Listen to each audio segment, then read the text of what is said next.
Okay. So I'm going to start with a recap, really, just because we have had this gap. And yeah, and again, apologies for the technical issues last time. It was just a kind of perfect storm of circumstances, really. Local network went down. All my neighbours had no broadband, so I had no backup. And my mobile signal is sometimes patchy, so that was out as well. I couldn't phone anyone. I couldn't get onto 4G. Ended up sitting in the car phoning Suzanne to tell her what was going on. So yeah, apologies for all that, but yeah, circumstances outside our control. Um, but yeah, so to recap what we covered in the first session and the first half of the second session. So we started off with by defining what interpretation is, and we looked at the interpretation works by being a mediation between visitors and fields of specialist knowledge and people with that knowledge. And we looked at the way that it takes information and makes it more digestible, if you like, for visitors. And it avoids technical and specialist language or defines any words that are specialist. But it also does more than that. It does more than help people to understand the world around them. It also seeks to bring change. And we looked at the Freeman Tilden and his phrase, his sort of mantra, if you like, which was through interpretation, understanding, through understanding, appreciation, and through appreciation, protection. So that sort of summed up our motivation, the motivation of an interpreter.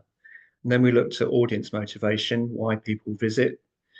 We looked at Maslow and his theories, and we looked at the ideas of seeking, of people seeking belonging in various forms. So that could be belonging in terms of their immediate circle of friends and family, because people tend to visit with special people in their lives. That's often the main reason for visiting a place is to spend quality time with those people. Um, and belonging can also be belonging in terms of place. So you may have a strong sense of connection to a local green space or to a national park that you regularly visit. And belonging can also be in terms of groups of people. So people want to align themselves with other people that are like-minded. So we may visit nature reserves and we may consider ourselves to be nature lovers in that act. Um, so belonging and also esteem, and often esteem is happens through acquiring knowledge. Um, but visitors are not consciously there to learn, and we need to avoid the L word, learning. So we need other tools to engage them in that learning and make the subject relatable. So then we looked at relating techniques. We looked at self-referencing, where we connect new information to things that the visitor already knows about and things that they care about. So it's relevant and personal. We use the word you, your, we, us, your family, your friends, what's within the visitor's experience and also their immediate circle. Then we looked at labeling, which makes reference not to the visitor, but to a kind of person or a group of people that the visitor might identify with, wildlife lovers, people who enjoy history. And then we looked at some established writing techniques, analogies, comparisons, metaphors, and similes, and how they can be used to make interpretation more relatable. Um, and we thought about information versus interpretation, and the fact that information can be boring, but people have to stick with it. Um, but the audience doesn't have to stick with interpretation. Um, and so, because of that, we need to use techniques to make it entertaining and to keep hold of that non-captive audience. And so we looked at what makes people stay with other forms of media and what makes them engaged and what makes them entertaining. And we particularly looked at films.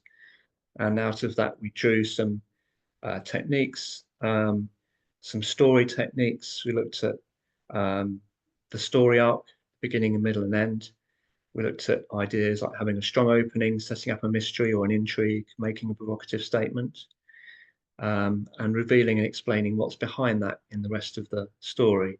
We looked at dramatic devices like paradox and foreshadowing, jeopardy, conflict, And by the way, if anybody, as I'm going through this, if anybody wants clarification on anything or has just, sort of in the interim, just forgotten what on earth that was all about, then just butt in or stick a hand up or whatever. So yeah, we looked at those dramatic devices. Then we looked at characters, how they can be used, that they can be real, they can be made up people, they could be individual animals, they could be inanimate objects. And we looked at fantasy using the impossible abilities or attributes, exaggerating size, time. We looked at humor as well. And critically, we looked at the idea of having a message. So in a story, it might be a moral. That's really, really important because the audience must be in no doubt what the point of the narrative, the interpretation narrative was, and what the take-home message is. And in interpretation, we call that message a theme. Then we looked at resources, topics, and themes, and we defined what each of those was. And then we worked through an activity. You took your list of 5 resources and generated topics and then themes.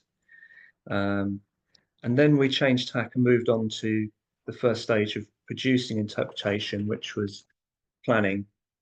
And we gave some thought to objectives, what we want to achieve, what we want the visitor to learn and to feel, and how they want to behave.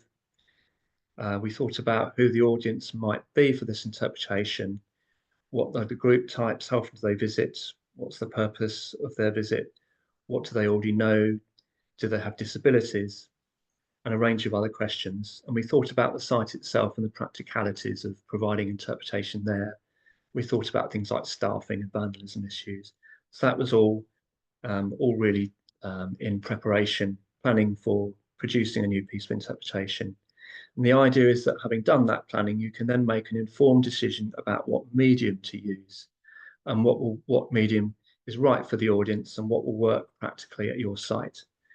That was the end of the first session. And in the second session, we looked at 3 different media: interpretation panels, remote content, talks, guided walks and tours.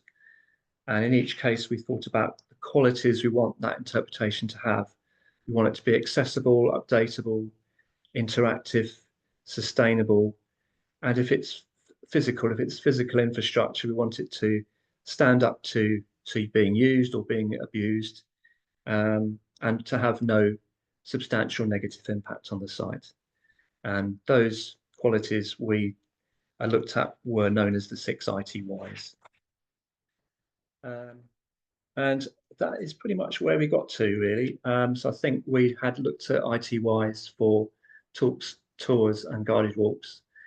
And that's when the tech meltdown happened.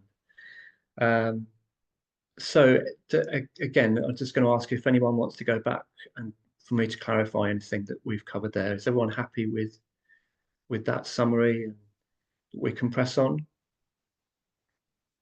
Okay, great.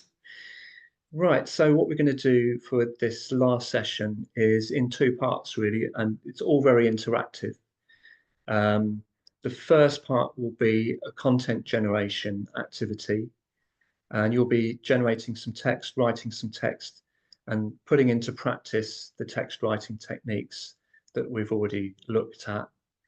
And then the final part, the final activity, is really putting everything into practice in creating a new piece of interpretation, but in a sort of mock-up or outline form. And there are 2 options on that. One is to mock up an interpretation panel, and the other one is to produce an outline for a talk, a tour, or a guided walk. So you may already know which of those you want to go for. If not, then have a think about which you prefer. Right, so we are going to move on to content generation, and I'll share my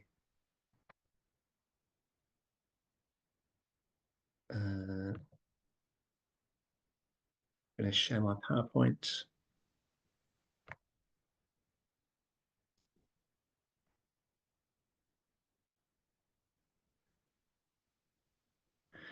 Okay, hopefully you can all see that. And I'm going to start from that side. Okay, everyone see that okay? So content generation. For interpretation, very often interpretation consists very simply of some written content and some visual content. So words and pictures, to put it simply. That's obviously not necessarily the case with talks and tours, although an indoor talk may have visuals if it's an indoor presentation on PowerPoint. Where you have both, I always think that the words should come first. Words are usually pretty important in interpretation. A lot of the techniques that we've looked at, obviously, are about writing text that is interpretive. And in developing interpretation, we almost always want to start with the text. And I would advise you to do the same. Write the text first, then images and other visuals are brought in to illustrate and enhance what we're saying. That's not to say that images are subservient to text. They may end up being more important actually for the audience. They may command their attention more than words, particularly for a younger audience. So the end product has to be about both, both working together. But the words are nearly always where we start. So one of the most important parts of any interpretive text is the title or the main heading. So this is, in our examples, the title of a panel, but it could be a leaflet, the header of a web page, or it could be the name of an activity, or the name that you give to a tour or walk. There's no reason that you couldn't give a tour at a zoo, in a zoo setting, an interpretive title rather than just Gibbon talk. It could have an interpretive title. So a title needs to be two things. It needs to be a hook, something that gets the attention of the visitor. Maybe it surprises them, intrigues them, maybe it amuses them. In other words, it provokes a response. It gets attention. And the second thing it needs to be is a theme. A title will often contain your theme. At its simplest, it just sets out what the interpretation is going to be about, so the visitor knows what to expect. But it may not do that in a literal way. It can be cryptic or intriguing. You can make it something that seems out of place and unrelated to what people expect, and that's how you draw people in. But if you do it that way, where it isn't just a straightforward expression of the theme, then you need to explain the theme and state the theme early in the body text or early in your talk. In the first few sentences, really, you need to explain what that slightly unexpected title was about. So that's an example of a panel that I designed. The slow worm, it's not a worm, it's not a snake, it's a blinking lizard. And in that case, the first few lines of that panel under the title made it clear that this was about slow worm ecology. But there was a nice opportunity there to use some humor in the title. And it's to do with the fact that slow worms are classified as lizards because they have eyelids. So the first few lines would explain that. So now you're going to have a go at writing some titles, and the good news is you may not have to actually do any work at all for this, because it may already have been done for you, because you've written down your topics and themes, and those themes potentially could be ready-made titles. So what I'd like you to do is just go back to page 1 of your worksheet, and you'll see you've got an empty column there. Have a look at each of your themes and see if you can imagine them as a title of a panel or a web page or whatever it is. And if not, what needs changing? So could it be made more provocative? Does it need to be made more interesting? Is it a bit long? Can you pick out those which couldn't go straight onto a panel, and maybe have a go at rewriting one or two of them. So if you've got 5 themes that would be great titles, then you can just relax. But we'll have a look at mine. So go together actually, see what we think of each of these. So the first one there, my theme is the best thing for this ancient woodland is to cut down the trees. What do we think? Anyone got any comments on that as a title? And feel free to say if you think it's not a very good title. I'm quite happy to be critiqued. Anyone got any thoughts?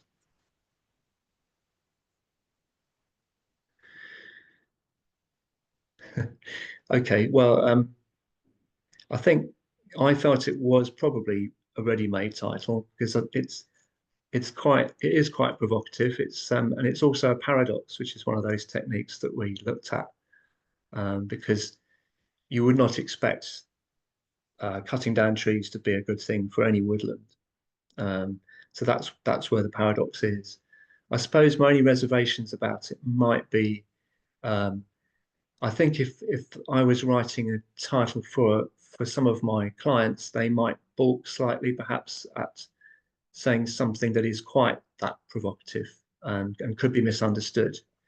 And coppicing, felling, tree work of any kind, as anyone knows that's involved with nature reserves, can be controversial with visitors. So that might be my only reservation. What about the second one there? Varied woodland provides lots of homes for wildlife. Anyone got any thoughts on that? Whether that would make a good title for a panel, say?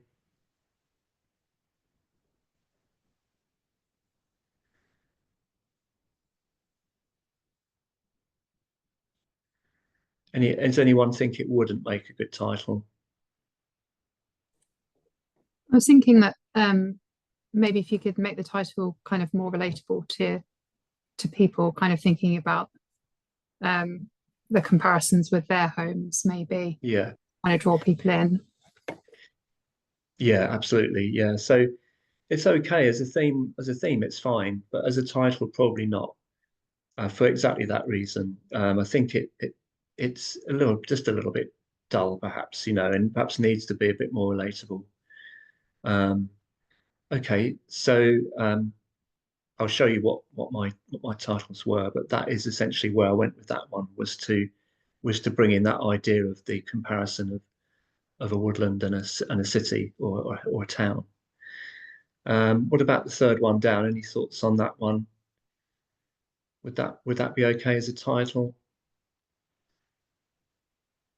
Olivia, have you got any thoughts on that?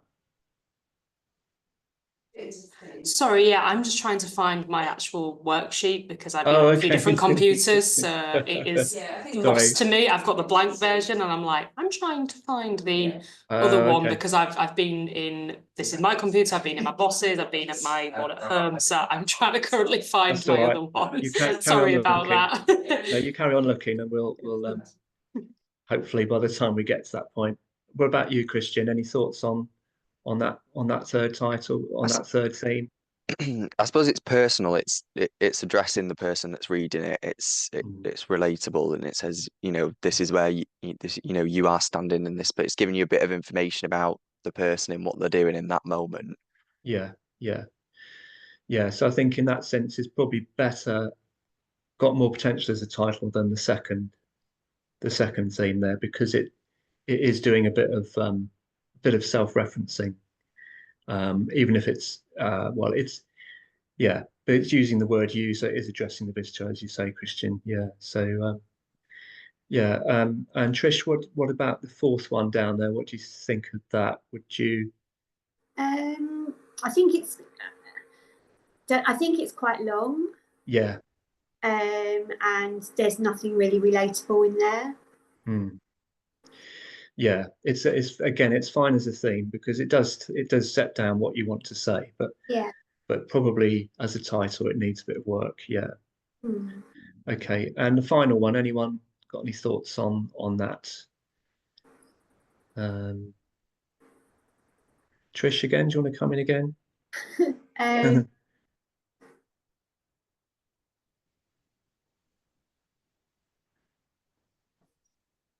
again, I think maybe it's just a little bit long. Yeah. Yes, so I Yes. shorten it. How I would shorten that, I'm not sure yet, but Yeah. Well, no, it's not something you can do off the cuff, really, So you need to take your time over these yeah, things, really. Um, so that's what I went with. So the top one I did go with the theme as the title because yeah, I do quite like it, and although I would put that caveat on it that I could see perhaps some clients that I've had in the past perhaps would have questions over it. And second one, yeah, I've gone for that analogy with the town where everything's the same. Um, but of course, with that one, I would have to explain what I'm getting at pretty quickly in the first paragraph to have a panel in a woodland saying "Welcome to Boring Town." Um, third one, I thought that was okay really as a title, as it was.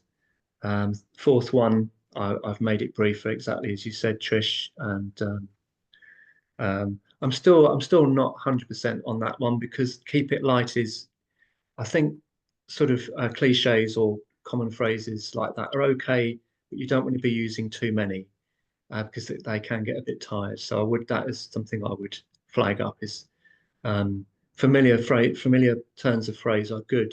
They're good to be relatable, but if you and again and again everywhere, then it starts to yeah, they seem a bit contrived.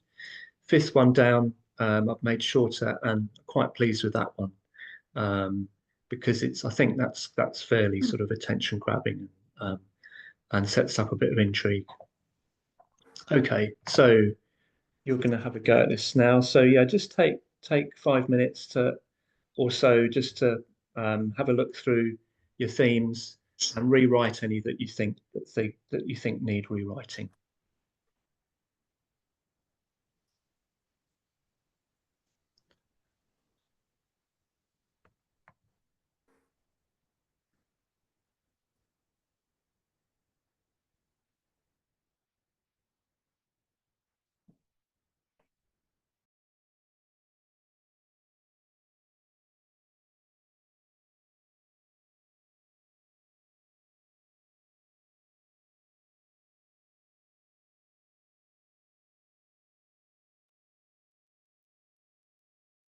Have you found your sheet, Olivia?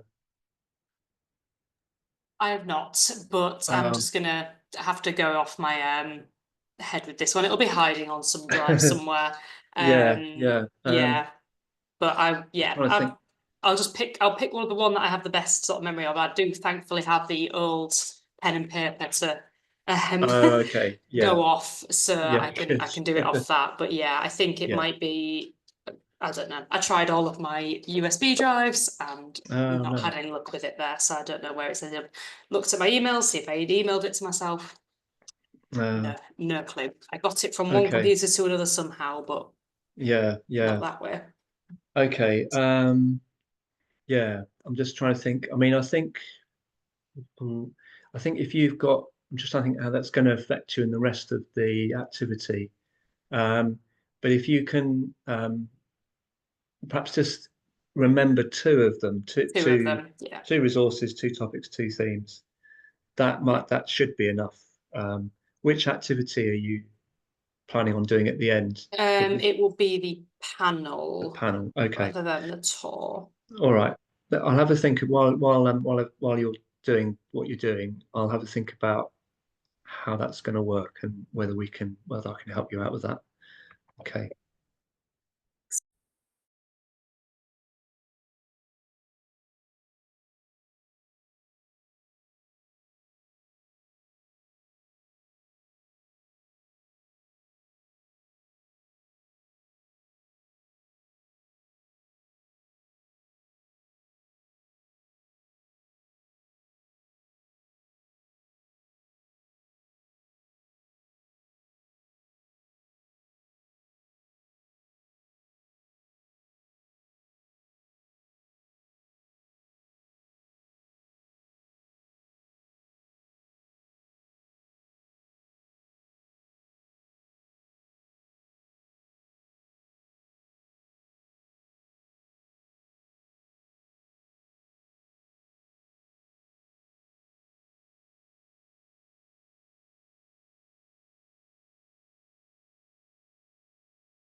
Right. Hopefully you've all had a chance to do that. So Olivia, I think you probably actually only need one, really, one resource topic theme title for the panel, really. So should be fine as long as you've been able to I retrieve that. managed to scrounge up 2 Good, with good. my notes Okay, and what I remember. I've managed to scrounge up 2, so okay, we have something to go off. excellent. Okay. Well, do you want to go over your two titles, or your two themes and titles? Yeah, so the 2 that I went with that I remembered, so I was looking at some of the kind of overlooked animals in community displays. So like when we've got like a group tank, for example, of lots of different fish, we've got sort of certain ones that can, you know, easily be hidden and not seen. So my Yeah. first one was like the snowflake moray eel, which there's 3 of them in the main tank. They just like to hide a lot, so they can often not really be spotted. So my topic for that was hunting behaviour of the eel. And then the theme being that more eels and larger fish team up to hunt, with the eels flushing out the prey from hiding spots, big fish covering the escape routes on that. So the title for that one was just like more eels and big fish, an odd couple. All right. Yeah. Yeah. That's good. Yeah. Yeah. So it's an example of a familiar sort of turn of phrase there. As I say, absolutely fine, as long as you don't overdo it and use too many in the same sort of setting. Yeah. Okay. All right. Christian, do you want to give us tell us what your theme was and what your title is, please? Yeah, so so the theme for the first one, which was one that Heidi had chosen on the first day, which was our wildlife gardens that we have around the zoo, so focusing Yeah. in on the native species. So the Mhm. theme was that lots can be achieved in a small space to conserve our native wildlife, which actually I think sort of was quite a good title in and of itself, because it does Mm, definitely ring true. I mean, you sort of, you know, you come to the zoo and you walk around and there's all these really sort of huge enclosures and habitats, but actually if you really focus in on the smaller sort of spaces and the wildlife gardens that we have sort of dotted around, they're actually really diverse as well. So I thought mm, that was quite a good one. Lots could be achieved in a small space to conserve our native wildlife, but then I don't know if we could also make it, you know, not just shorter, but a bit like punchier, something like, you know, don't mm. forget about the small spaces, you know, something sort of along those lines. Yeah. Yeah.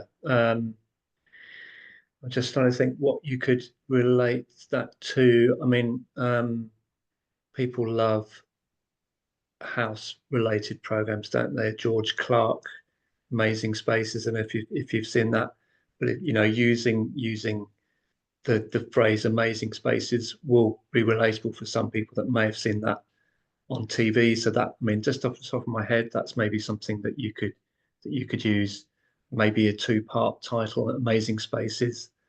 Yeah, I think as well, um, I think there was a campaign that was run not too long ago, and it was all about grabbing a gap, like a sort of gap within sort of a space that you're able to sort of rewild. So something that people would recognize, that sort of like grab that gap type yeah, um yeah, as well. yeah, yeah. Um, yeah, I think there's definitely potential in that idea. Yeah. So it could be, um, yeah, it's all about sort of getting across how much benefit you can get from what seems like a small space, really. So yeah. Okay. Trish, did you rewrite any of your themes, Uh, or were they all ready-made titles? no, I've kind of um, mucked around for it really. So basically, like, I'm new to all of this. So Yeah. and I'm looking at sort of doing some community fundraising. So Mm, the resource I've just thought about was like walks, and then the topic community fundraising for Wildwood. So right. I've sort of just moved it around a little bit, and then the theme is protecting, conserving, and rewilding native British wildlife, which we use a lot anyway. And then the title being Walk on the Wild Side. Mm-hmm. So, and it's sort of like, and then in the sentence that follows that, because obviously Walk on the Wild Side doesn't really sort of tell you much. So, would you like to challenge yourself and support us with our conservation efforts? And kind of then go into what you can then do. It's kind of like it's not on a poster, it's like on a leaflet. Yes, yeah. Yeah, so I suppose you're applying this to a slightly different Yeah. situation perhaps than others here. Do you lead walks? Will you will presumably you will be leading walks, will you? Yeah, I mean, it's kind of, this is like a virtual one, but every week we've just started doing walks around the park, Yeah. Wildwood Walkers. So, and we have Okay. people sort of join us. We started about 3-4 weeks ago, I think. Hmm. So yeah, it's, and I've actually we've got another I've come up with a challenge idea, and I've got to start writing stuff on that. So this is a first for me. Yeah, yeah.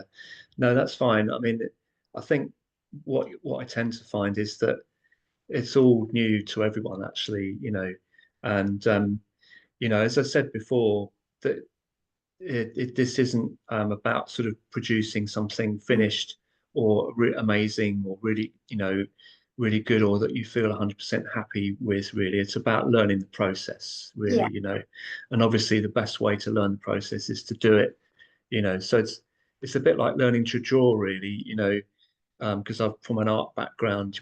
You're told not to worry about the outcome, the drawing, that can be almost thrown away, the finished drawing.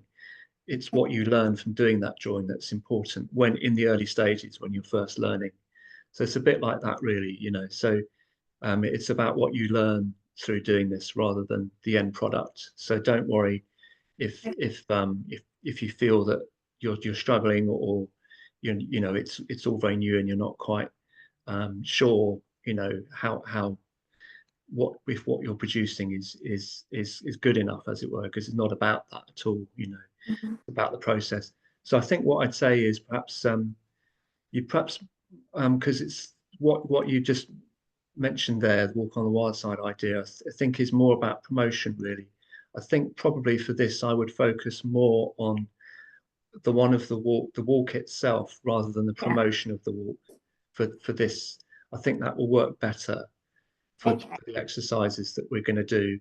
So so you might want to think about the route that you would take and which animals would be included, and Okay. really what you would want to say about. I'd probably single out, really. Just trying to think what would be. I think it's almost better to single out a single stop on the walk, perhaps, and think about what would your heading be for that walk. What would you, not a title as such, but it's might be the first thing you say, or and the theme perhaps should be what you want to say about that animal, really, because I think you're going a bit too big at the moment. Sorry. I think no, it's because of how you want to use it, Yeah. But I think you'll still learn the process doing it this way, and then you'll find that when you do go bigger, you'll find that easier, to start small and then apply it to a bigger picture sort of thing. I think might Okay. work better for you. Yeah. Okay. So Laura, can we hear?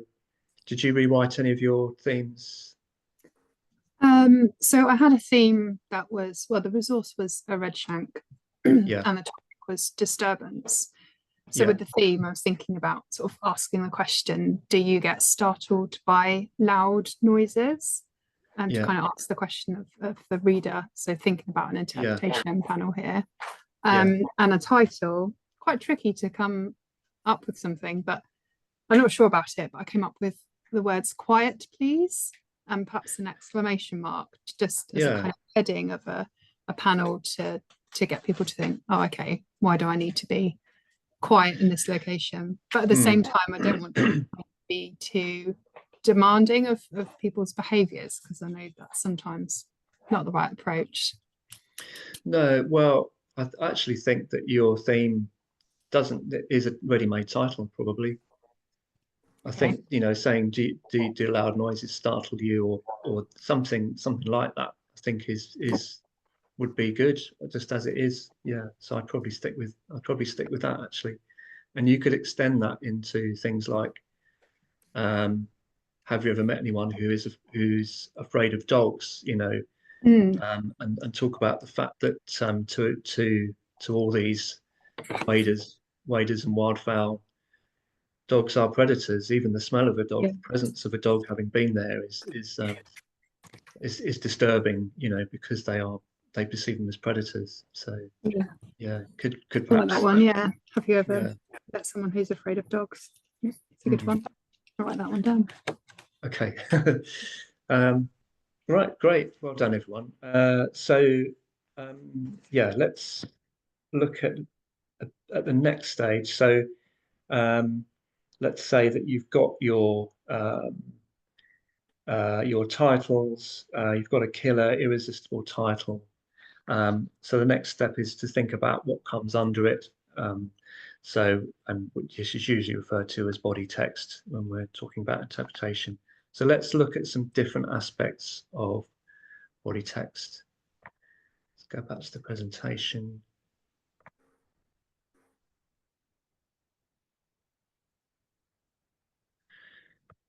Okie dokie. So starting off with structure. The way we structure body text and the length of it is going to vary with different media. So in some sense, it does depend on the medium, but there's some basic approaches that are common to any medium. And that the key one is what we've already looked at in quite some detail before in the last session, which was telling a story. And so you want to be using a story structure. Your body text needs to have a clear beginning, middle, and end. You want to provoke interest at the start. So it's not just about the title. The beginning of the body text needs to reel people in and provoke interest as well. You might want to have at the end, you might want to have a big reveal. You might want to clarify the mystery or solve the mystery, or just reinforce what you've said above. But it needs to make a clear conclusion and have a really, really clear take-home message. And in between, you can use some dramatic techniques like paradox and jeopardy, as well as relating techniques to keep people engaged and keep them reading. So in terms of structure, a slight diversion here. We've mostly been looking at content in the context of creating a panel, but I wanted to just explore briefly texture in other media, particularly because some of you are going to be, well, you may all be opting for panel, I don't know, but we'll talk about talk and guided walk structure anyway. And it's dictated by the stops that you make during that tour. Sorry, a tour and a guided walk, not a talk, because that's stationary. But on a tour or a guided walk, the structure is dictated by the stops. The introduction should be at the start point, very much based around the main theme. And if you are going to be using intrigue and mystery, then that's where you set it up. And you can also use foreshadowing on that first stop to hint at certain things, maybe create intrigue and a bit of excitement, anticipation of what's to come, what people will see at later stages of the tour. But then each stop should have its own structure as well. And actually, it should have its own mini story, really, beginning, middle, and end. So if you think about a novel in chapters or a TV series, you'll often find that as well as the sort of main story arc, each chapter or each episode also has its own self-contained story arc. So that's a really useful way to think about a talk or a tour or a tour or a guided walk that has stops. you want it to have an overall story, but you can also have little stories within those stops, and you could even have cliffhangers, as you'll see on dramas and soap operas, something that foreshadows the next stop. And then the final stop really ties everything up, ties up the loose ends. So you can, in the same way that a good story will not leave you with sort of loose ends hanging, you need to tie everything up at the end. When it comes to a talk, that can also have, and it's very, very handy to actually regard it as being structured in sections or chapters, determined, and they should be determined by your learning points. And they should also be linked, and one should flow logically from the last. And this also applies to more extended forms of self-guided text. So a booklet might be in sections. An exhibition may be made up of a series of panels, which are a bit like sections or chapters. A series of web pages, related web pages on a topic. So it can be used across different media. Think about a number of small stories and break it down. So we're going to recap some of these story techniques now. Now this looks like a bit of a busy slide there, but what it does is it summarizes everything that we've covered in terms of structure, story structure, and the relating techniques and the entertainment techniques. So on the left there, that sets out your story structure, strong opening sentence, and there's a number of ways that you can use that opening sentence. It should definitely relate to and build on the title. You might need to explain the title and justify it. It should definitely set up the subject, set up the topic. You can make more, even if you've had a quite provocative title, you can make more provocative statements or ask more questions, set up a mystery, and you can state the message if it's not going to spoil that mystery. So it depends how you're going to play it, really. Then the middle section should cover your main learning points up to a maximum of 5, really. Also think about your emotional objectives in that middle section. What do you want to get visitors feeling? How are you going to tap into those emotional responses? And you're going to use relating techniques to make it meaningful and personal, which are on the upper right of that slide. So self-referencing, labeling, all those things that we already recapped. And you can use story dramatic devices to entertain, and those are on the lower right there. So hopefully you're all familiar with those dramatic techniques. If anybody wants any of them explained again, then please do ask. And then the ending is where you sum up the message. If there is a reveal, that's where you do it. If there's a call to action, that's where you make it. Sorry, I've lost my place. Oh yeah, and then finally at the bottom there, I hope you can see where it says the bottom part of that slide, refer to what visitors can see, hear, smell, and touch. So think about your assessment of where this interpretation is going to go. If it's physical infrastructure, what can visitors encounter in terms of sensory interaction? But also, is there something sensitive, vulnerable, or a danger to visitors in any way that you need to highlight? So that might need to be part of your body text as well. And then finally, really importantly, ask yourself, who are you writing for? If you've decided on a specific audience, then imagine them standing in front of you and ask yourself, what are they interested in? Why are they here? What do they already know? And how do you pace this text for them? If it's a more general audience, then imagine a more mixed group, and you'll need to pace it so that everyone understands. So the kind of, not exactly the lowest common denominator, but it needs to be inclusive. but still be entertaining. And yeah, you need to think about participatory text as well, which is the next slide. I will come back to that slide.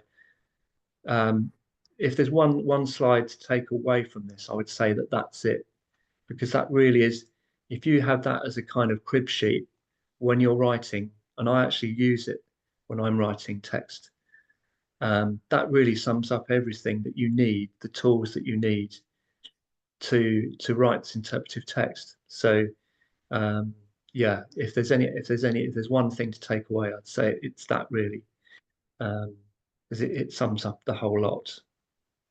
The participatory text, and we all know that interpretation should be interactive, and you can build that into text. It might be, it's usually at the end.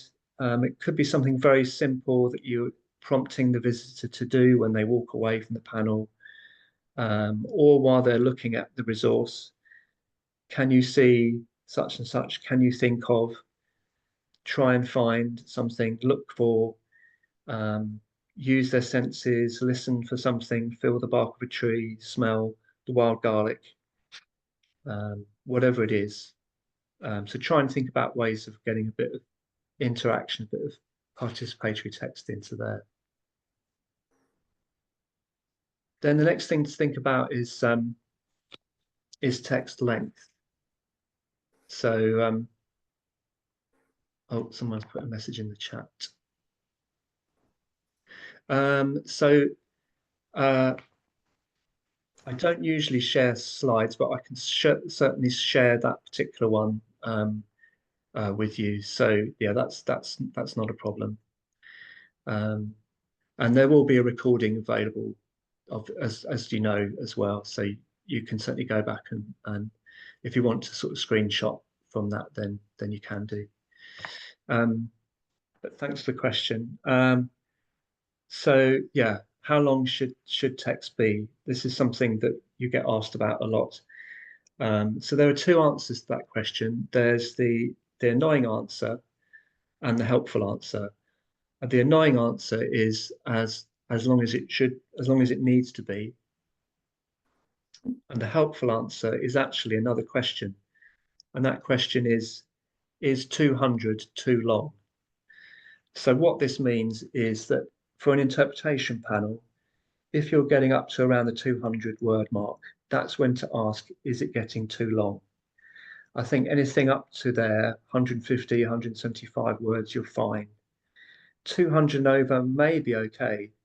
And it may be that you say, no, I just can't say what needs to be said in under 200 words or in 200 words. I need another 100 words. And I think that's fine. I think anything massively over 300, probably too long for a single panel. But there are ways around that in the way that you structure it, which we'll come on to.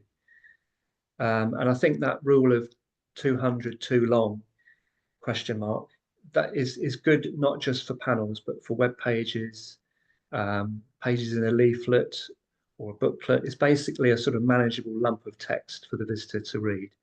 I think that kind of length is about right in whatever context.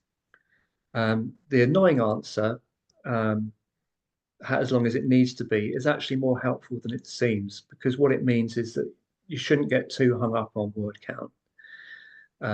I would focus more on what you're saying and the story. And I'd much rather have 250, 300 words of really lively, engaging text than 150 words that don't really say very much and are just information. So don't get too hung up on it. Has to be short. Okay, so you're going to do a writing activity now. And I'm not going to ask you to write a full text now.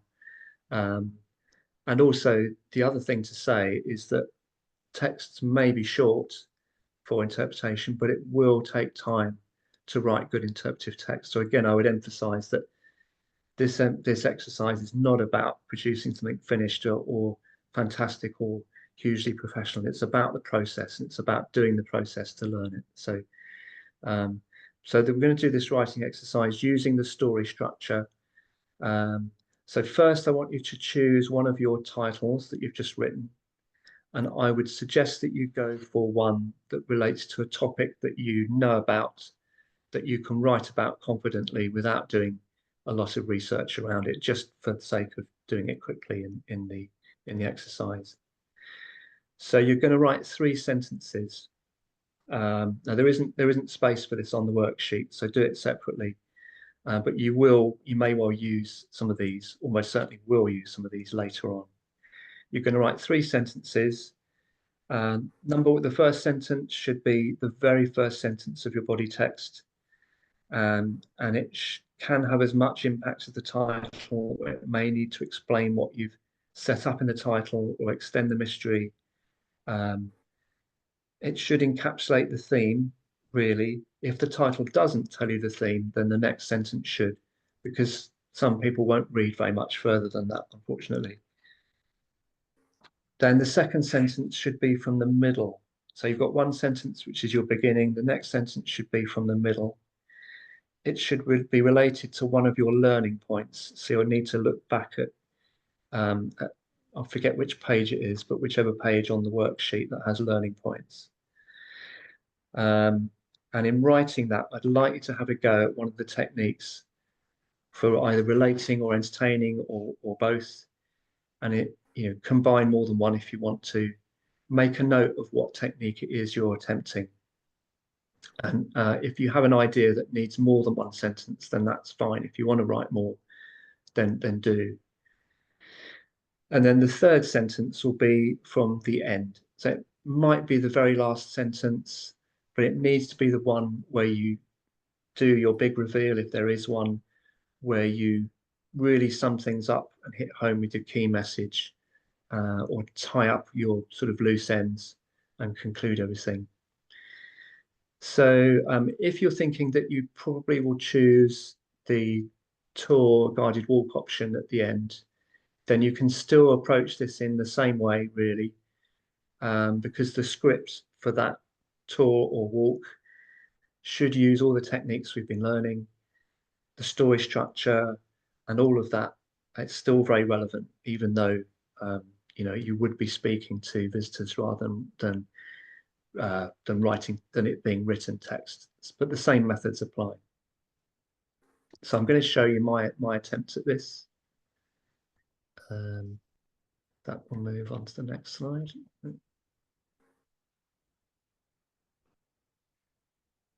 There we go. So I chose the topic of chalk formation and quarrying, partly because I think it's perhaps the most challenging. It's not necessarily the most scintillating of subjects. And you've already seen my theme about the rock that formed on the seabed, and the title, Prehistoric Creatures in the Walls of Your House. So my first sentence is, well, I really wanted to go for a relating approach, really. Chalk is useful stuff if you want to build a house. It's used to make cement and concrete blocks, but it may surprise you to know what it's made from. So it's sort of, very strongly self-referencing there about houses and materials that everyone's familiar with. So sentence 2, that sentence 1 is my first sentence. Sentence 2 is from somewhere in the middle.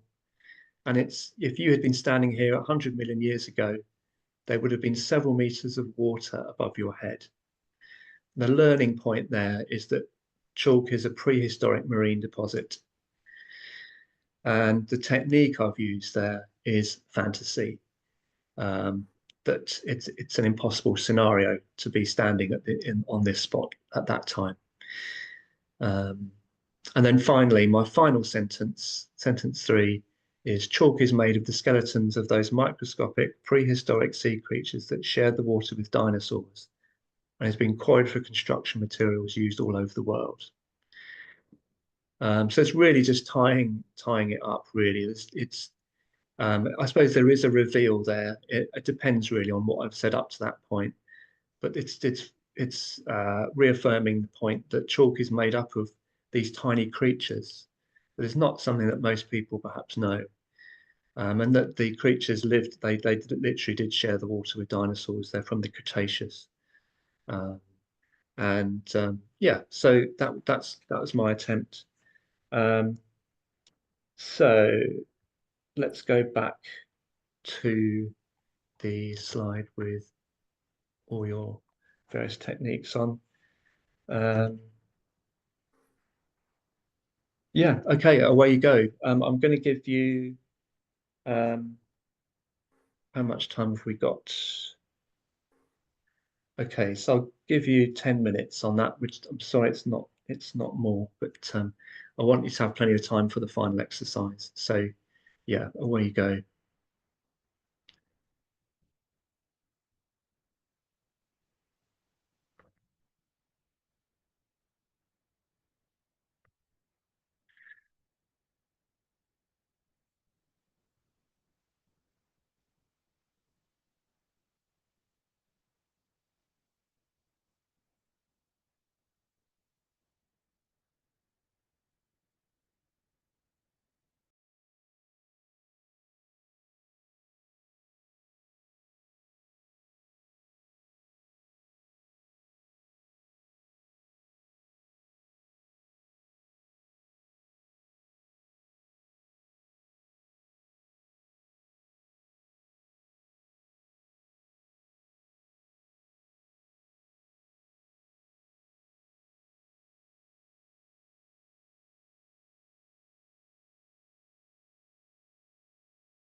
Okay. So if you can just pause what you're doing there. What I'll do, I think, is rather than get you to read out sentences now, and we can cover that as part of the final activity because you'll be using them in that, so we can cover that then. What I'd like to do is just quickly look at another structuring technique that's really important. If you are producing a panel, so you need to cover it before the final activity. So those of you who are doing the panel option know about it, and it's useful more generally as well. The technique is known as levels. Very straightforward. So it's about and really, if you followed the steps that we've been following on content generation, you've pretty much done this already. And so the structure essentially is that the title is level one, opening sentence or paragraph possibly is level. Level three is the rest of the body text, and you may have in some situations a level four. That can be extra sort of more detailed content, perhaps for specialist visitors if there's room. Further information can be a bit longer, sort of add on to the main message, so that is possible as well. It's worth really thinking about captions, which I think sometimes get neglected. They're really important, and actually they are really level two in importance because um, uh, essentially they get read because in terms of looking at a panel, visitors will be drawn to the images. They'll probably read the title first. The next thing they'll do is look at the images. And then the third thing will probably be to look at the captions of those images. So make them thematic. Don't be frightened of having a long caption. It can be a long sentence, it could be two sentences, because that image will draw people to that piece of text. So make it work. So why use levels? It's a way of organizing content logically. It means that you prioritize the most important information, the most important content, and you need to make sure that the theme and message is there in the title and the first paragraph. It's the start point for a structure for a layout design. And I'm sure that some of you will have either worked with designers or perhaps had a go at layout design yourself. So this hierarchy of content can become a design hierarchy, most obviously in terms of font size, but also in terms of the placement of things. And the final advantage of levels is that you can have different pacing. And remember, when we talk about pacing, we're talking about in basically where it's pitched at, where the text is pitched at. It can be pitched at different levels, and you can provide for more than one audience on the same panel. Perhaps by having that fourth level, which is paced for more for the enthusiast with a bit more specialist language and a bit more detail. So just quickly look at some visual examples to look at levels in layouts. So they're obviously nice, thematic, fairly engaging title. Yellow Brick Road is a reference to these yellow London stock bricks that we're interpreting here, or the place where they were made. So that's your level one. Level two is all of this larger bold text here. So it's actually, what's that, 3 sentences, I guess? Yeah. But that's okay, that's fine. It doesn't have to be a single sentence.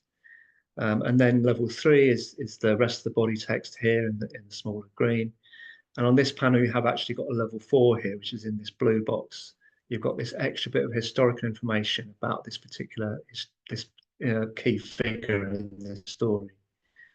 So 4 levels there, and look at the captions. They're not sort of 2 or 3 words. They're all at least a sentence. Use captions because they are Sorry, that's a bit blurred, isn't it? Now I see it at this size. Yeah, again, that's not a hugely interpretive title, but that's your level 1. Level 2 is here, sort of vertically above and below the title, that larger text, and then body text on the left there. And again, you've sort of got a 4th level over here in the bottom right-hand corner, which I think is more information on how that wildlife area was created and the volunteers doing the work. Another example, not a remotely interpretive title, but that heading is still the level 1 in terms of the structure. It still fits. Level 2 underneath there, that paragraph under the title. Level 3, the body text. And just in terms of looking at the relationship of text and images, you know, that we've got one image, one main image that really is sort of king here. That is where people are going to be. That's where their attention is going to be.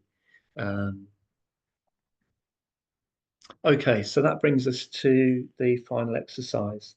As I mentioned, you've got 2 options here. And as I said, you'll be sort of mocking up, outlining a new piece of interpretation about the resources and topics you've already looked at. Your 2 options are, what I'll do is each option will have its own breakout room. So you can exchange ideas as a group. I mean, it may be that you're all going to be in one room, or it might be somebody on their own, but we'll see how it pans out. But at least one room will be a group, and you can collaborate as a group on a single piece of interpretation if you want to. Or if you want to work individually, then that's fine. Or if some of you want to work as a group and others individually, that's also fine. So once you go into those groups, I'll leave you to discuss how you want to work that, and any of those ways of working is fine. So option 1 is an interpretation panel. So if you now look at page 5 of your worksheet, which looks like that, essentially you're going to create a mock-up design by completing that page. It's pretty self-explanatory, really. Using your existing title that you wrote earlier and your sentences, and you maybe want to expand on them if you want to, cut and paste them in and maybe write some more if you want to. It's heavily based on levels as a way of structuring the content graphically. So you can type into that page if you want to. You can import pictures into the boxes if you want to in Word, or print it off and write your own, sketch your own, or you can just sketch your own layout if you want to, however you want to do it. But it should demonstrate that sort of structuring and levels in the final way it looks. So for those of you more interested in face-to-face provision, we have a second option, which is the tour guided walk. Pages 6 and 7 of your worksheet. It's basically working through this page again, pretty much self-explanatory. Again, you'll find you can copy and paste content from the previous, from your sentences you wrote just now, and also from other pages in the worksheet. So you've got your overall theme and title, and that's for all of the resources and stops, because we've been looking at individual resources, but here you want an overarching theme and title, really. So if we were thinking about Trish's walk around Wildwood, you'd need to try and find a theme that ties together those different exhibits and those different animals that will make up that tour. That can be tricky, but have a stab at it anyway. So then on the second page, on page 7, so this is where you'll be writing content for the stops on that tour or walk. Decide how many stops you want and copy and paste that page however many times. And then you'll see there's 2 options on how many sentences you write for each stop. So if your tour is going to be quite short, maybe just 3 stops, then maybe try and write 3 sentences for each one. but don't worry if you just don't have time. We know we haven't got bags of time left. If it's a longer tour, if it's going to be sort of 6, 7, 8, 9 stops, then maybe just one sentence per stop. So I'll leave that up to you, but try and do at least one sentence for each stop. And again, really important. It's not about something that's finished or that's perfect and you're completely happy with. It's learning the process and learning by doing. So have a minute to think about which option you want. I mean, you may already know straight off. Does anyone know which option they want to go for? I think Trish, you've already said that you want to do the tours, don't you?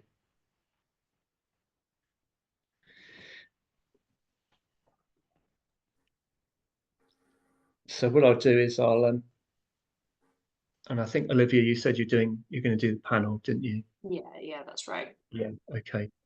And what about Laura and Christian? What are your thoughts? I think I'll go for the panel as well. Yeah. Okay. I think I'm going to go for the panel as well. Okay. All right. So Trish, you're in a group of one. Unless you want to switch and go into the other group, so you're working together, that's entirely fine. Yeah, I don't mind joining the other group. Okay.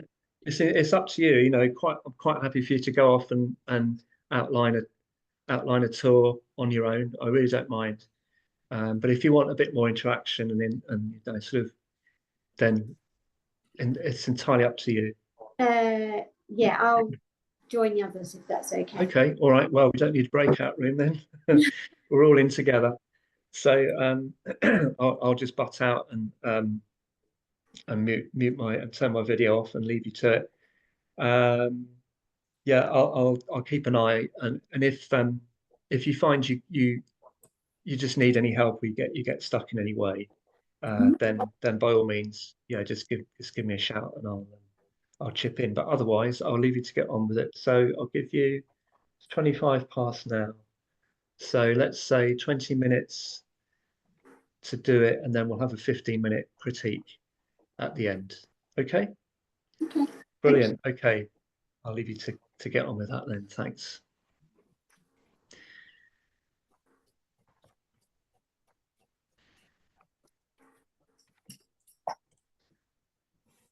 So the first thing you need to do is decide whether does anyone want to collaborate, or are you all going to work individually on panels? I was going to go individually. Yeah. Personally. Okay. Yeah, that's fine. Don't be afraid to say if you just want to work on your own. That's fine. But if is anyone keen to collaborate? No. Okay. All right. So yeah, well, that's fine. Yeah. So just work individually. But if you do feel yeah, you want my input on something, or you want to bounce ideas off someone else, then just go ahead and do that.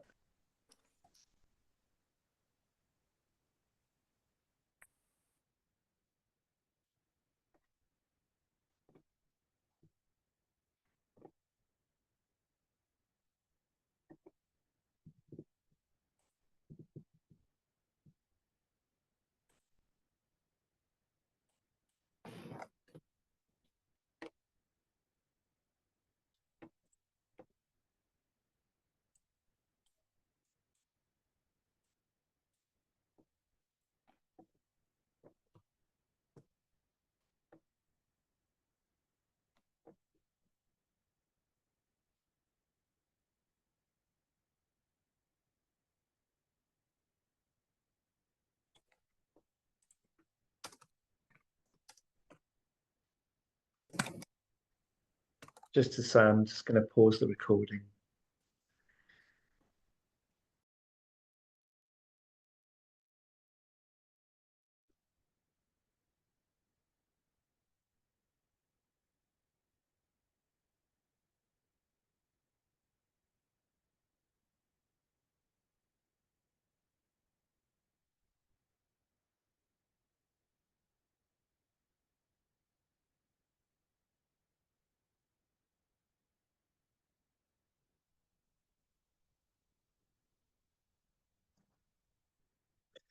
Right.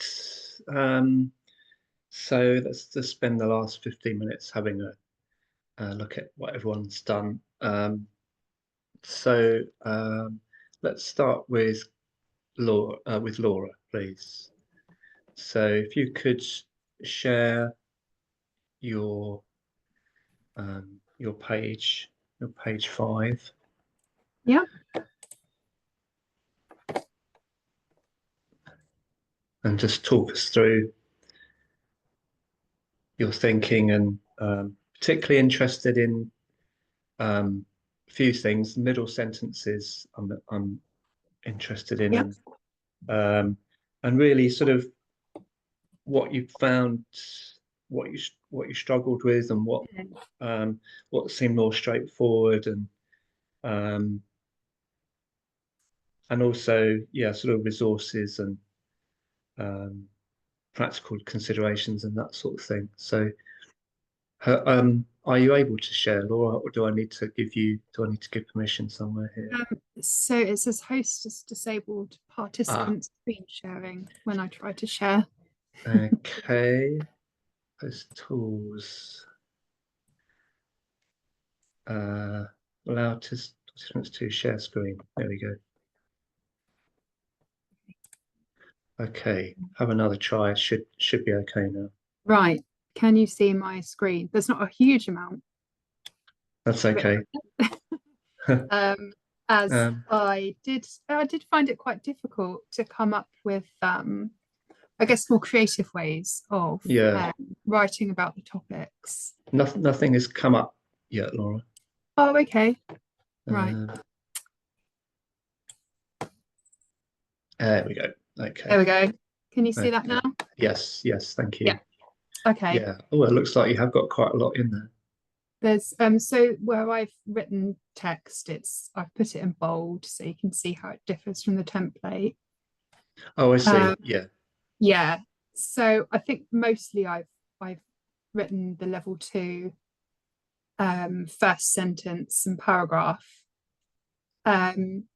So I'm sort of asking the reader, listen, is it peaceful or noisy where you're standing, to kind of introduce that that kind of sensory aspect, what they can hear in the space that they're standing in. At low tide, you may hear the gentle sounds of birds on the mud. The mud may look like it has nothing to offer, but it's just like a supermarket for birds / all you can eat buffet, because I wasn't sure which term I'd go for.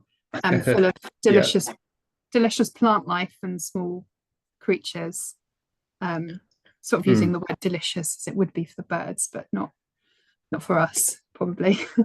I've never tried it. Don't knock it till you've tried it. I haven't got so far with the rest of the body text. I kind of wanted to introduce the idea that sort of thinking about a species, focusing on one species, the redshank, is often the first bird to call out, to raise the alarm when there's disturbance or an intruder is spotted. So I kind of wanted to go into that a bit more, but then sort of thinking about the last sentence and sort of the message. So you can help to reduce disturbance by sticking to the path, walking quietly, and keeping your dog on a lead here. So that last sentence is your final sentence, then, is it? Yeah, but something along those lines, that sort of that action that I would like people to take.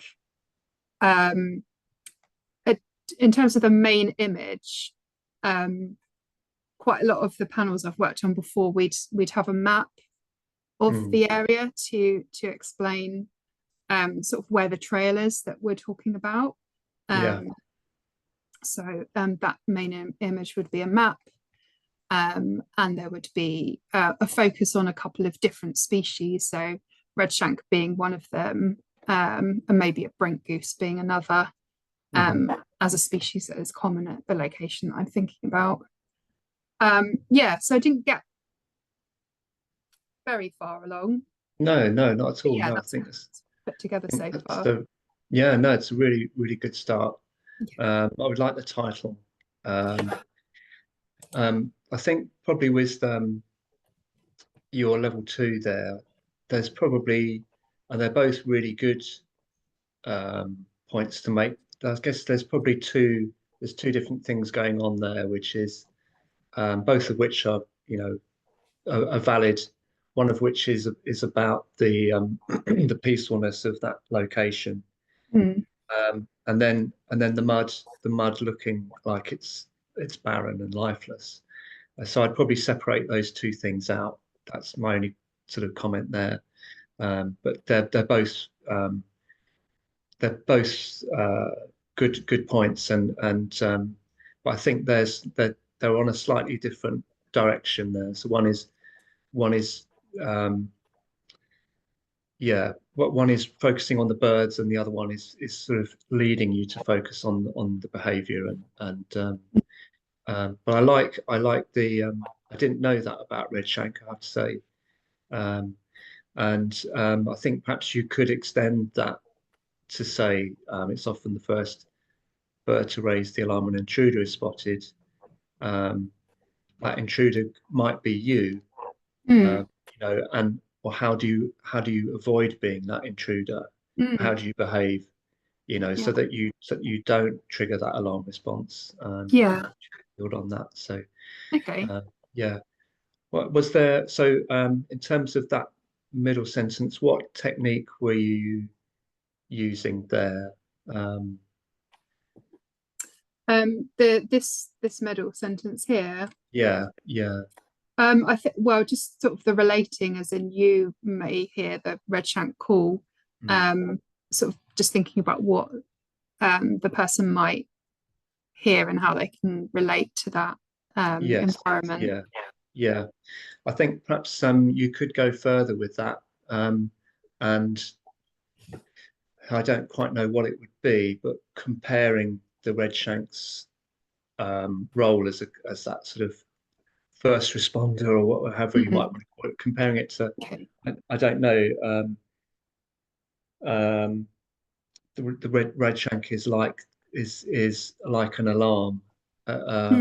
like a burglar alarm on your house. That's not, I mean, that's clumsy, but something like that. Something along. Yeah. Yeah, Yeah. it would take time to come up with the right thing, Yeah. but yeah, Okay. that's the perhaps a bit more of an incisive bit of self-referencing there. So it's not. It's. I think it's good. What you've got there is good, but it isn't just about using the word "you" is good. Addressing the visitor directly. Self-referencing works best when you take it a bit beyond that and actually start to talk about things that people are familiar with. Mm. Most visitors won't be familiar with a red shank, but they're familiar with the idea of, I don't know, a guard dog or a burglar alarm, Yeah. or Okay. even, yeah, something that indicates there's a problem. But yeah, that's great. I think Yeah. that's a pretty good start. Thank you, Laura. That's really helpful comments. Thank you. Okay. Yeah, let's go to Christian next, please. So I went for a slightly different one to the one before. Mm, So I went for the one for about our big cat habitat. hmm So our theme was how and why do we monitor tiger populations in the wild? So it's Yeah, sort of like a question is the title. yeah. Um, Sorry, the can I just stop reason, you there, Christian? oh yeah. Sorry. Does anyone need to actually leave on the dot of three? Trish or Olivia, you okay to run over slightly? Okay, that's fine. Right, carry on, Christian. Yeah, so yes, it was sort of like a question as the title. The reason that I went for this one in this case was because at the moment that's something that we're focusing on is sort of reviewing all of our signage with respect to conservation. So Yeah.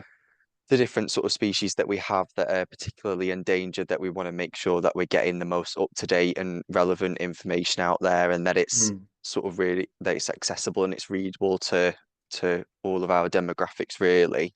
yeah. Um, so that was why I went for that one. To be honest, I don't really have anything to share because mine's sort of all scribbles. I didn't do That's it okay. on the computer, I just sort of did it on Yeah, paper. that's all Um, right. but Talk us through it then. Yeah. so What's you think your title? So we don't know your title then, do we? yeah, so the title was How and Why Do We Monitor Tiger Populations in the Wild? Okay. And then the sort of first paragraph, so sort of like introducing it, it's giving a bit of sort of background to the species itself, so why we're essentially talking about the animal. So Amur tigers are classified as endangered, and efforts to conserve them are vital if we're to save this majestic species from extinction. So something like that that's quite broad, that sort of gives the background. And then for the middle bit, which was a bit more factual, um, I put about actually focusing on the topic, so the topic of monitoring them. So population monitoring involves using camera traps, footprint analysis to track tiger movement, um, and learn more about their status. And Hmm. then for the final paragraph, which to sort of like round it up, bring it all together, um, I put increasing our knowledge of this rare and elusive species um, will ultimately help us to secure their future.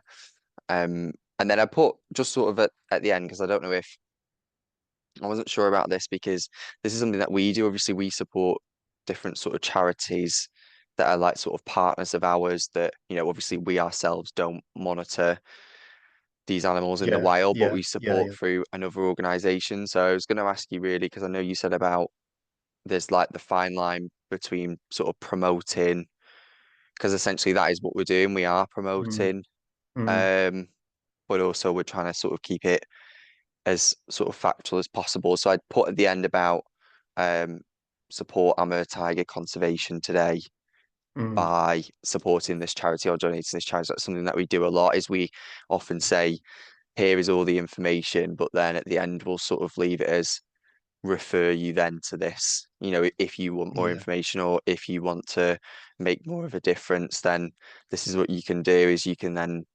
go on to this other sort of place. So I don't know if Mm. um yeah, I'm Yeah. I see what you're getting at. Yeah. Yeah. So I think that can still be your end goal is to promote that monitoring work and the organisations that are doing it. Um, I think there's perhaps a journey to go on to get there. And what you could do is perhaps is look at how that journey um, can be engaging in itself. So the thing that stood out for me then when you were talking about that was the methods, the monitoring methods. So I would probably focus on that because I think that's perhaps more relatable. And I think you could perhaps your title could be something like, and again, this is just off the top of my head, but how do you know that a tiger has walked through your village or something like that? Because I'm assuming these are populated areas yeah. where, yeah, there's monitoring going on near population. So I don't know if that context No, quite that's a works, good but one. Yeah, I really yeah, like that. yeah. So then that leads you into talking about the monitoring methods, and you explain camera traps, which most people will be familiar with anyway. So that's a good place to start. Footprints, pug marks. Again, you could relate that to what people will see in the park when dogs have been walking through mud, um, and just try and bring in what people know it's about, because this is all unfamiliar and in some ways technical. So it's about relating it to what people already know about what they see in their everyday lives, really. And I think you can do that. I think that those monitoring methods are the way in. And then once you've described those methods, you can go into the why then, and start talking about um, the jeopardy, bringing jeopardy, and conflict. That there is conflict with people in. Did you say it's Amur amur tigers. Yeah, amber Yeah, tigers, so I'm yeah. guessing because they're obviously in sort of pretty remote areas of Russia that Yeah. there's perhaps less people conflict, but there's still jeopardy and conflict there to tap into. So that would be the next thing, and then your last step is to introduce these organisations and say, well, that these are the methods that they use, and this that they are the people that are delivering this and Yeah, protecting this species. Yeah. I think that like for us, a lot of it when it sort of links back to like updatability, because a lot of obviously the Mm, information that, you know, if we're taking information from, you know, multiple sources and it's not just information that we're, you know, like a project that we're solely working on, we're then taking mm, information from other sources as well. It's just, you know, making sure that we're always displaying the most accurate and up-to-date information. So yeah. that's probably like one of the challenges that we have. But then also I think that our sort of demographic being a zoo, it's a lot of families and it's a lot of kids. So I think that getting these sort of really complex details through in sort of reports and stuff like that of Mm, what's going on, then sort yeah. of translating that into a way that is then easily sort of understandable Yeah. by much younger audiences. So I think that as well is the other challenge of it is there can be sometimes like so much information and it's Mm. like picking out the key points and really like condensing it down essentially.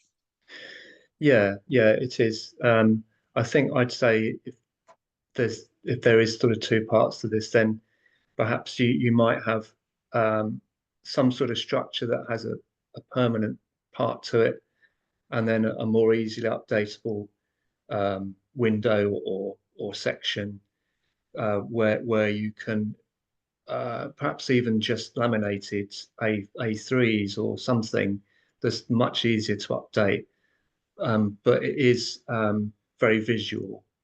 So it could be just a graph, a very simple graph of tiger numbers, let's say, or it could be, or whatever the information is, if it needs to change regularly, then it needs to be visually quite simple, I think. But you could even, I'm just wondering whether that would work, but you could certainly do something that's easy to produce in-house and can just be put out, into a structure but still look good. It doesn't have to look good for a long time if you're updating it regularly. That might be a way to think about it. But yeah, it's just look. I think in terms of there being a lot of information, it sounds like some of it's quite technical. You just need to find that hook really, and then once you've got that this like a gateway, something that's relatable and something that you know imagine somebody who knows nothing about this subject. What would you say to them? What's the one thing you'd pick out of that information to grab their interest in a sentence? That's the way to approach it, really. Great, Okay, thank you. all right. Thanks, Christian. So let's go to Olivia. Have you got on okay after losing your your old worksheet? Yeah, yeah. Yeah. Okay. I remembered at least one, so Yeah. can do that. I'll give a go at sharing. Yeah. Great. See how we can do that. All good? Yeah. Yeah. There it is. Yeah. Fantastic. Yeah. So I couldn't seem to edit box 4 very quickly, so I've left that one just for now. But I don't think Okay. this particular panel would need the sort of going into more specialist detail.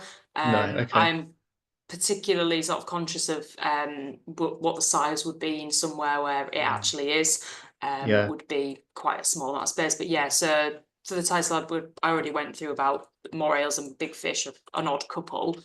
Mm. And then my first sentence being sort of like, have you ever had to work with someone you have nothing in common with? How about a completely different species? Yeah. It's very good. Yeah. Then yeah, they have Royals have slim, flexible bodies, perfect for ambushing and hunting in tight spaces, but they can lose prey once it escapes to the open sea. That's when they call on an unlikely partner. Big fish such as snappers and groupers cover all escape routes, trapping prey, so both fish and eel can eat their fill. We call different species partnerships like this mutualism. And then with the image, I just quickly grabbed these off Google. But yeah, something about, because the idea of this was to try and encourage people to look for those kind of trickier to find animals. So sort of, can you spot snowflake moray eels hiding out in the rocks? And then a picture of them with a grouper. But unfortunately, there's not really any pictures of this specific species hunting with the groupers. It's something that's been seen in most species of moray eel, but nothing that's a picture of that particular one. But a picture there just showing the sort of behaviour. Yeah, it's good. Yeah, very good. So yeah, I like that you've got some participatory text there about spotting the snowflake moray eel, and presumably, so this is it's interaction with the actual exhibit as well. There, you're looking for. Yeah. Yes, so it's like it's a big sort of cylindrical coral tank. So there's lots of very showy fish there, things like people's favourites, things like pufferfish and things like I think it's like bannered fish in there as well. So they're quite showy, quite more active, take a little bit more to look at. So it can often be quite easy to overlook some of there's 3 morays, but they're quite good at hiding. So spotting all 3 is obviously quite a tricky thing. So well, that's something you could perhaps tap into as well if you needed to. Not saying that what you've got needs anything more necessarily, but this idea of animals, some animals being showy and popular and charismatic, as we would say, and others taking a bit more effort, but the effort is worthwhile because they're really interesting, so that's something you could tap into as well. So yeah, no, I think that you've done really well there. Was there anything what technique were you using in your middle sentence? Is that the level 2, the first sentence, or is that the No, in the body text? So the sentence beginning, that's when they call. Oh, that's what. Yeah, is that your last? Is that your last sentence? that's when they call an unlikely partner? Yeah. Would that be your final sentence? That it then goes on. The final one would be the we call it mutualism. Sorry, yes, yeah. That would be the end of the text, would it? Yes, that would be okay. that would be the end. So that's the scientific language that's kind of no, that's good. Revealed. And so the sentence above that, what technique were you using there? Or what technique could you use perhaps there, do you think? Could potentially pop some more sort of metaphors or similes into there. Kind of covering the escape routes is kind of bears to mind a heist sort of idea. Yeah, absolutely. Yeah. I think you could make some, as you say, metaphors, similes, comparisons of some sort. But yeah, I think you've got a good one there anyway when you say a likely partner. I think that's I was tempted to do like a partner in crime, but then that implies that they're doing something wrong, which they're not. They're just hunting, they're just eating, that's their natural. So I want to stay away from that kind of wording.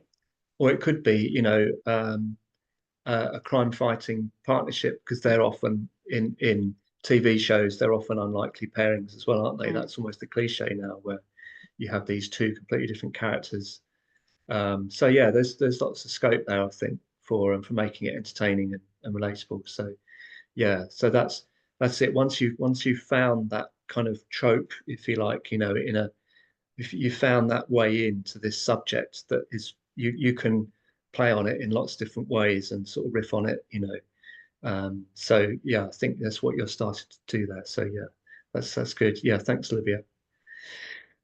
Right, and finally, Trish, did you stick with the panel, or did you decide to do a tour because you were working on your own anyway? Yeah, I went with a walk. Yeah, good. I was hoping you would actually. Yeah. Yeah, so just I kept to the title that I'd come up with before, just Walk on the Wild Side with Native British Wildlife. And I just stuck with, I only got to sort of one species at the moment. So Yeah. it was where I was Okay. introducing the truff. So All right. I kind of started off with, did you know that they come from the crow family, and what sets them aside from crows that we know today? Can you see their beaks and legs? There's a difference there, red beaks and red legs. And your ancestors from 200 years, from over 200 years ago, would have seen them flying around the coast of Kent. There's That's good. question: what city in the southeast has three truffs depicted on their coat of arms? So interestingly, it's the city of Canterbury, which is yours and ours very own local city. And just sort of then we partnered with Wildlife Trust to reintroduce the bird to the cliffs over Dover, as this bird has been missing from our Kent coastline for over 200 years. And then to sort of bring in a colleague dressed as in a truff outfit. And we have a tray of insects and invertebrates that the truff feeds on. See if you can identify them from the sheet that the truff will hand to you. So kind of a bit of, yeah. And then I haven't got the finishing sentence yet, but it's kind of, want to help to keep this project running. We need to help to raise funds, and then like maybe move into some community fundraising and walking challenges and that kind of thing. So yeah, it's great. Yeah, really good. I should say I can't not say that I witnessed.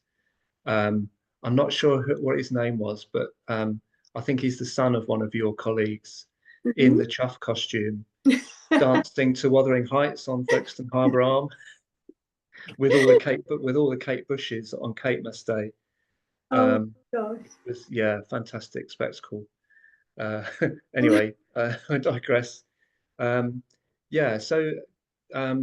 just go through that again, but point by point. So go back to the beginning of what you just read out. And so did you know that they're from the crow family? So there I'm making a comparison. Yes, that's what I was going to say. Yes, that's good. Yeah, so comparison again, that's a really good example of familiar and unfamiliar, and making the unfamiliar familiar through comparison. Yes, that's really good. Yeah. So and then I'm also linking it to make it relatable. So like their ancestors, seeing them over 200 years ago, and then obviously with the three truffs on the coat of arms in Canterbury. So I think I'd say you could actually with the going back in time thing is really nice, because that's a bit of fantasy, as it were, almost. But I think you could perhaps make more. You could make more of that in terms of self-referencing. So you could say, I don't know how many greats you'd have to go back, but you could say your great great great great grandparents would have seen these birds everywhere. And what was the other thing I was going to say on that? You could actually encourage somebody to imagine themselves back in that time, standing, because I don't know if they were just coastal birds then. I should know really, because Suzanne, obviously very involved with the chuffs, and I hear a lot about the chuffs. Yeah. But but you could certainly ask the visitor to imagine themselves on standing on the cliffs and seeing these birds, so in that distant past, and that time is being brought back, that experience is being brought back by that partnership as well. That's good. And I think bringing in the somebody in the costume, that's you don't get any better than interactivity than that, really. So you can sort of point at their legs and you've got to have some, sort of plate of mealworms or something so they can peck at it as well. You can almost make it quite. You could play on the fact that it's comedic, Yeah. and use humor. I think that's really good. Yeah. So, was there anything that you've struggled with there? Anything? Yeah, I think Go it on. was the ending, because yeah, just making it so that obviously we need help to keep the project running. Yeah. And how I would actually, I didn't quite get the wording for that. So No, but I think what that really your ending is a call to action, isn't it? Yeah. To support the project. yeah, And you could, so when with work I do with Woodland Trust, they're always keen to flag up other ways of support that's not just about money, that it can be time, it can be in other ways other than donations or membership. But obviously, you do want to flag those up as well. yeah. But supporting the cause is not just about giving money. So, yeah, maybe outline some examples of what people could do, especially if they are Kent residents. Yeah. So, yeah. Yeah, well done. Okay. Yeah, that's brilliant. Thanks, everyone. I think, yeah, you've all really sort of bought into and I feel like you are getting the process, which is the important thing. As I said, it's really about just thinking in a slightly different way. Mm. And it does take time to sink in. It does take time to sort of probably you need to look at some of these techniques in isolation and think, how could I use that one, and almost practice it, rather than trying to throw everything in to an exercise, which obviously we're doing very quickly. So, but that really wraps things up. So I'm sorry that we've run over. Hope that isn't inconvenient for everyone, but we'll call a halt there. Unless there's any questions or anything else anyone wanted to say. No, okay. Well, thanks everyone. Really appreciate you coming back, particularly for today, after yeah, the problems that we had. So, and I hope that you have all got something out of this. I'll just repeat the offer that I made before. If any of you want to follow up on any particular issues or questions or projects that you're working on, I'm quite happy to do a sort of half-hour phone call or a quick Zoom to talk you through anything that you've got going on. And that's an open invitation, to everyone that comes on the course. So, but anyway, thanks very much for your time and your input, and yeah, happy interpreting.